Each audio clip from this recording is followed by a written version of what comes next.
In the ancient realm of Greek mythology, nestled in the depths of the Aegean Sea, there lived three monstrous sisters known as the Gorgons.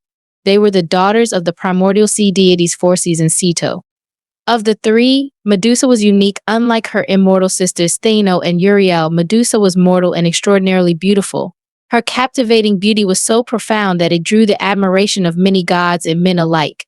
Medusa's life began in the serene beauty of the temple of Athena, where she served as a priestess. As a priestess of Athena, Medusa was bound by a vow of chastity, dedicating her life to the service of the virgin goddess. Her beauty, however, did not go unnoticed, and it eventually caught the eye of Poseidon, the god of the sea. Poseidon, overcome by his desire for Medusa, pursued her relentlessly. One fateful day, Poseidon's desires culminated in a tragic encounter in Athena's temple. Medusa, unable to fend off the advances of the powerful god, was seduced by Poseidon within the sacred precincts of the temple. This sacrilege incurred the wrath of Athena, who felt her temple had been desecrated. Rather than directing her anger towards Poseidon, Athena chose to punish Medusa. The once beautiful priestess was transformed into a hideous monster. Her radiant hair turned into a writhing mass of venomous snakes, and her gaze became so dreadful that it would turn anyone who looked directly at her to stone. Shunned and feared by all, Medusa fled to a distant island, living in isolation amidst the ruins of her former life.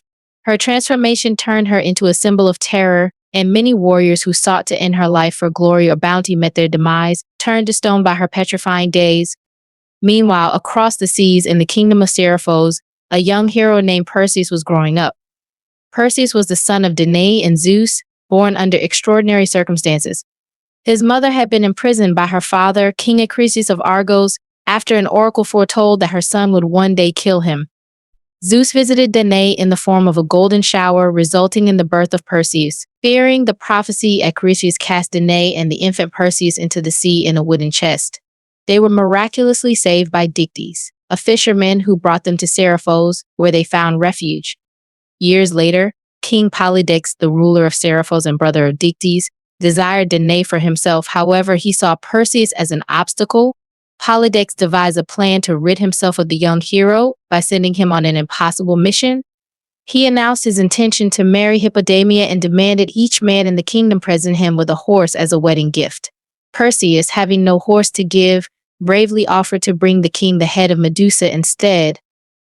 Despite the seemingly insurmountable nature of the task, Perseus set out on his quest with determination. The gods, moved by his bravery and the injustice of his plight, bestowed upon him several divine gifts. Athena provided him with a mirrored shield, Hermes gifted him winged sandals for flight, Hephaestus gave him an adamantine sword, and Hades lent him the helm of invisibility, which would render him unseen by both man and monster. With these divine tools, Perseus embarked on his journey to find the Gorgons. His first stop was the home of the Graeae, three old sisters who shared one eye and one tooth among them. Perseus cunningly seized their shared eye and tooth, using them as leverage to compel the Graeae to reveal the location of the Gorgon's lair. Reluctantly, they provided the information he needed. Perseus traveled to the remote island where Medusa dwelled, finding her among the statues of her petrified victims. Using Athena's mirrored shield to avoid direct eye contact, Perseus approached Medusa as she slept. In a moment of divine precision, he beheaded her with the sword given to him by Hephaestus.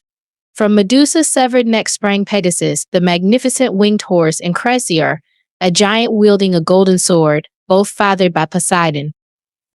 With Medusa's head securely placed in a special bag to contain its deadly power, Perseus began his journey home. Along the way, he encountered numerous challenges and adventures. He rescued Andromeda, the daughter of King Cepheus and Queen Cassiopeia, who was chained to a rock as a sacrifice to a sea monster.